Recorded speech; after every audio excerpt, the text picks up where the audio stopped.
What's up, guys? It is time for a long overdue Q&A session about the Hacker Residency group. So at first I wasn't going to do this video. I just assumed that the people in the tech scene would follow along, and the people that are not in the tech scene, the people that are more interested in Vietnam content and travel content, just wouldn't care about these videos at all. But surprisingly, a lot of you guys do care, which I appreciate so much. And even for the people that are in the tech scene, you probably have a lot of questions about HRG, the Hacker Residency group. What's going on? What is it? What's our plans with it?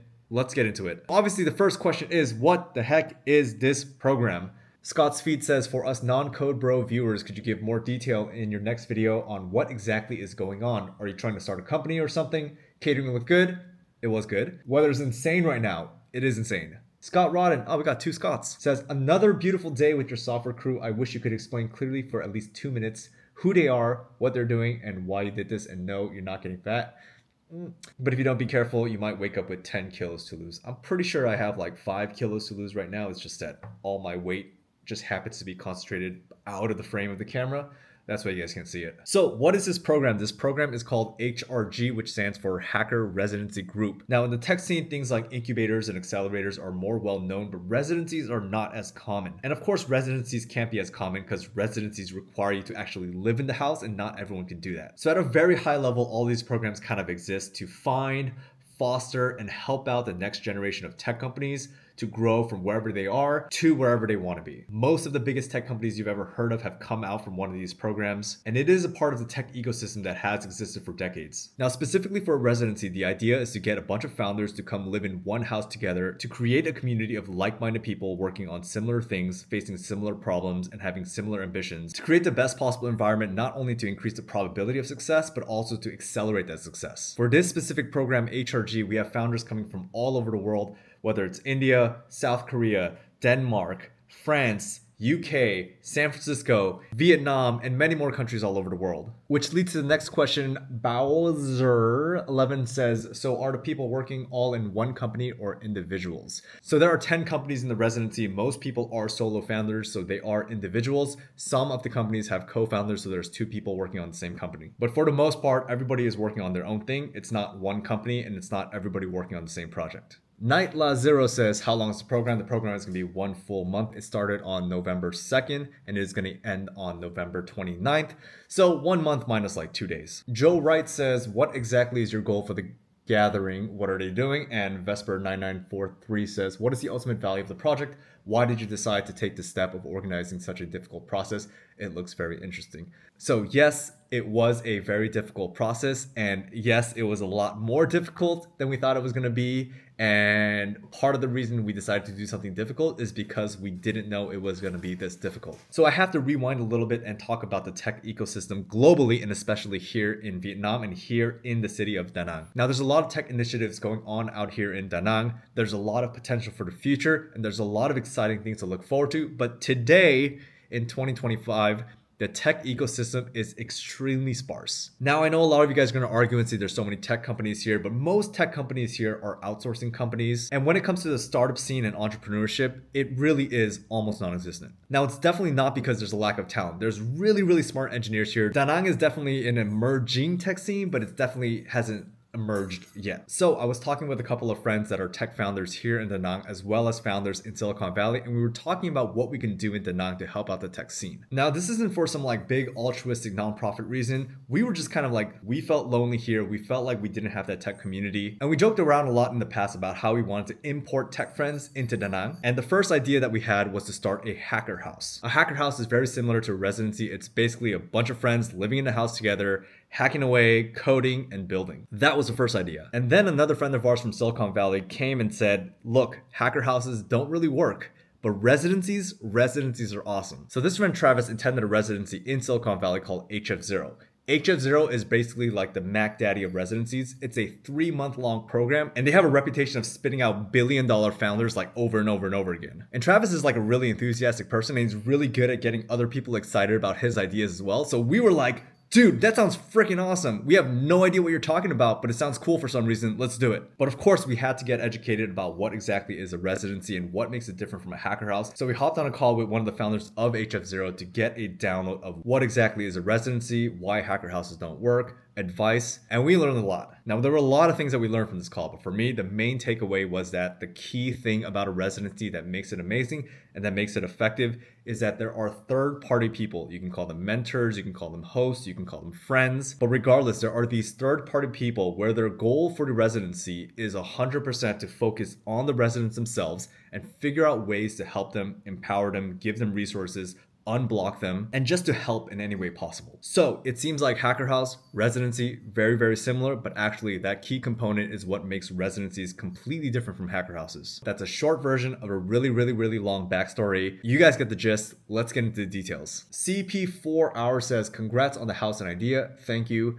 What do you charge each person to live per month? The cost for the founders are $0. It's free. We provide housing, internet, anything you need to succeed, like monitors, desks, chairs, internet, of course. There are some niceties, like we order fruit every day, cleaning service, laundry service. HF0 has this concept of subtraction, and we took on that philosophy as well. And the idea is take away everything in their lives that doesn't matter, that they don't want to deal with. Things like cooking, things like cleaning, things like laundry. And really not just free up their time, but free up their attention and their focus and their energy into the things that they want to focus on. Now, this is not a sweatshop of founders. Founders can go out and do whatever they want. They're adults. They make their own decision. We have almost no programming, almost no required events, almost no talks. The idea is we want to have 95% of the time for the founders to do whatever they want and focus on whatever they want. Some people decide they need to go swimming, they need to go for a run, they need to go to the gym in the middle of the day. We had people going surfing in the middle of the day. They're adults, they can figure it out. We just want to take out all the annoying things in their life so they have the best possible environment to succeed. Keith here, 5868 says, nothing is free in life. What's the catch here? LOL. Now, I completely understand the skepticism, but in the tech world, it's actually the opposite. If there's an accelerator, an incubator, or any of these tech programs that try to charge you, that's the red flag. You should run away. In the tech ecosystem, everything is kind of designed so that incentives align. Now, I'm going to back up a little bit, and instead of talking about us, I'm going to talk about the entire tech ecosystem. There's a lot of reasons why these people that run these programs might do it for free. One of the reasons is deal flow. Investors want to invest in a lot of companies, but it's hard to find these companies. Investing can actually get really competitive where you have this really awesome company and then 10 different people want to invest in it, but only one can. So a lot of the times, instead of trying to find these companies or compete for deals, it's actually easier sometimes to incubate these companies yourself. So imagine you have a lot of applicants and you find a lot of people with potential, and you create a program where you can kind of foster this potential, and then you can see who actually stands out from that crowd. It makes it a lot easier for you to find investments, and you find out about these people before anyone else because you're the one that was there from the beginning. Therefore, it's most likely that you're going to be the person that's allowed to invest into that company, which puts you at the front of the line for these deals. Now, there's a million different motivations of why people in the tech scene might do something like this for free, but I just want to give you one example of why it makes sense that someone would do this and how incentives actually do align. It's not a one-to-one transaction, but it is something that puts you into a better position to form a long-term relationship for the long game. But let's bring this back to us. Confuse what you get out of this. Talking about us, do you get pre-IPO shares? Are you fronting all the costs just to be a good guy? Are you also a software engineer? Now I'm going to go backwards. All four co-hosts are software engineers. Easy question to answer. Let's go back to the main question. Confuse what you get out of this. To be honest, I don't know. Look, this wasn't 100% thought out. We entered into this with the attitude that this was going to be an experiment and we wanted to try it out. I mentioned already that our initial thought was that this was going to be a hacker house. The idea at first was that we wanted to create a community where we could be founders that participate as well. The idea wasn't for us to be co-hosts or mentors or organizers. It was to be one of the founders in the program. It was supposed to be kind of low key. It was supposed to be kind of small, but it did kind of blow up and accelerate to a scale way beyond that we thought it was going to be. The program and the concept evolved, and we realized very quickly that if we want this to be a residency, not only do we have to act as hosts and third-party people to facilitate the success of the residents, but we would even have to bring out outside mentors and experts in the field. We don't get any IPO shares, we don't own any equity, we don't get any revenue share, we don't make any money. We're definitely not doing this just to be the good guy, but at the same time, we're not fronting up all the costs. We'll get to that. Because, of course, all of this stuff costs money. Soleil2240-R7R says, how much does it cost to rent that place? The house probably is our biggest expense. It costs roughly about $20,000 for the month to rent that house. LB7034 says, who funds your activities? You sure seem to have deep pockets. What are you selling and to whom? You spend money like a drunk sailor off the ship for 24 hours. Funny you should mention, one of the rules we have at the residency is no alcohol inside of the house.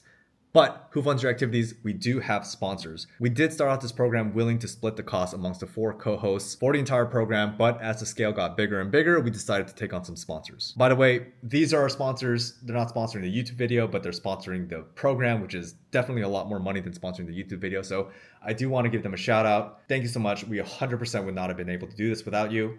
Actually, that's not true. We would have, but it would have been really expensive and Kim would have killed me. The sponsors gave us a blend of cash and credits for their products, so all of the founders at the house are able to use the credits. These are tools that a lot of our founders and a lot of founders around the world are already using, so it is really helpful to have credits as well. But are we spending money like drunk sailors? No.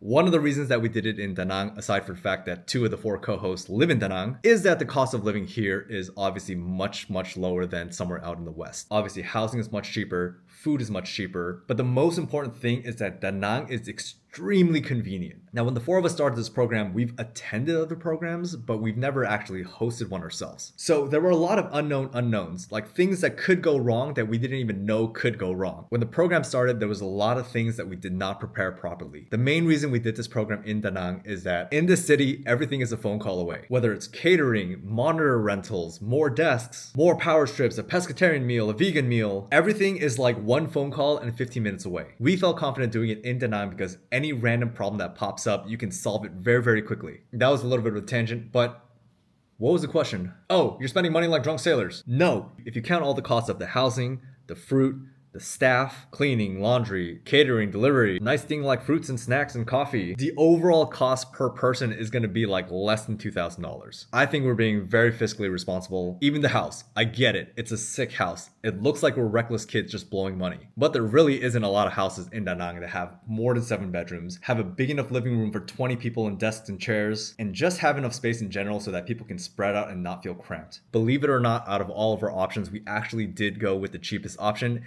It just happens to also be a really sick house. We got lucky. ZeroC7163 says, interested in what you guys are building.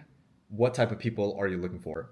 It was a pretty intensive application process. It was a lot more than we thought. There were hundreds and hundreds of people that applied and we had to narrow it down to about 50. We had video interviews with all 50 people and we narrowed that list down to 10. I think pretty much everybody in this cohort are repeat founders that have already founded companies in the past and that have a really solid track record. Also, for every founder, we did a really strong vibe check. The founders are not just building companies, they're physically living in a house together. And we just had to make sure that we had a group of really chill people. We asked in our network if anybody knew these people and could get some character references. And we just wanted to make sure that everybody in the house could live harmoniously, build together, and just good vibes all around. In terms of what everyone is building, some people have already launched their projects in the first 3 days. We're going to be talking about it a lot more, and for every single founder, we're going to have a launch video and be pushing it out on social media. Make sure to follow on X, aka Twitter, if you guys want to follow along on daily updates. Of course, I will be talking about more on this YouTube channel as well. I just want to make sure that each individual founder is ready to start talking about their projects publicly and not just put them on blast. Just wondering, are you guys really skilled coders or just vibe coders? So first, I have to explain what vibe coders are for the non-technical people.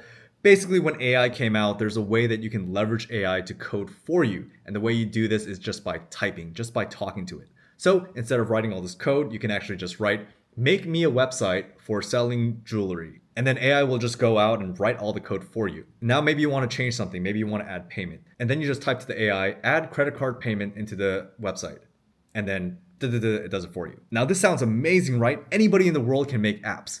Well, we're almost there, but not quite. Unfortunately, if you have like kind of an app and almost an app and pretty much an app, those are pretty much not an app. So this is the problem that vibe coders are having right now, is that they can get pretty close to an app, but they can't really get to a fully fledged app. So all of our residents are skilled coders, but this day and age, pretty much every coder is using AI heavily. So it's kind of this mixture of vibe coding and knowing how to code. So to answer your question, yes, everyone is a skilled coder. And 2, yes, everyone is also a vibe coder. And Undefined says, so when's the next residency gonna be? We don't know. We're 3 days into the first residency. To be honest, we never even thought that there was gonna be a second residency. We just thought, let's focus on this one and let's just do it. Now, I mentioned before, there's a lot more momentum than we thought there was gonna be. There's a lot more attention. There's a lot more people knocking at our doors. So maybe this is gonna be an ongoing thing. Right now, we don't want to think about that. We just want to focus on this one. We just want to focus on these residents, creating the best possible environment for all of them, working really hard to try to get them to as much success as we can in 1 month, and then we'll figure it out from there. So obviously I couldn't answer everything, but I hope that helps you guys out and I hope it gets you up to date. If you guys do have more follow-up questions, please feel free to leave it in the comments. I'm going to try to answer as many of them as possible. I know I used to answer all of them, but when I'm putting out a vlog every single day, the comments kind of get like jumbled and shuffled and I don't know what's from when and which ones I answered and which ones I didn't. I'm trying my best. And to end it, Chrissy SM says, wow, a vlog a day is too much. One every other day is better and less stressful for you. Thank you, Christy. It is tiring. It is a lot. I'm trying my best. Today is day number 6, I think, and so far, I'm having a blast. It's tiring, but I'm having fun. We'll adjust. These videos might get shorter, but I do want to keep putting them out for you guys, as long as you guys keep enjoying them. Speaking of daily vlogs, we are going to be back at the house today, and we're supposed to have a typhoon, which is like, not a good thing, but maybe it'll make for a good vlog. I'll see you guys tomorrow. Peace. Jatoy cat. Jatoy cat. He's bitey. He's bitey. Yeah.